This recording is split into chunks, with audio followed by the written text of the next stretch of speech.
In this video, I'm going to show you how to remove Smart Launcher 6 from your mobile device. If you find this video helpful, please consider to like this video and subscribe to my channel.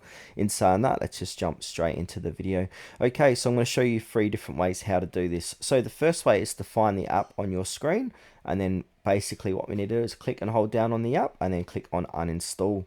Now the second method is to go to settings on your device and then scroll down, look for apps. So it's kind of near the bottom here. Click into apps, then click onto search, and then we need to click on search and then type in Smart Launcher 6. Here it is here. So click onto that and click on uninstall. Now the last method is to go to your Player App Store and then click onto search and type in Smart Launcher 6. And then click onto Smart Launcher 6, and you can see it's got an uninstall button here. So just go ahead and click onto uninstall, click on uninstall, and that's going to remove it from your device.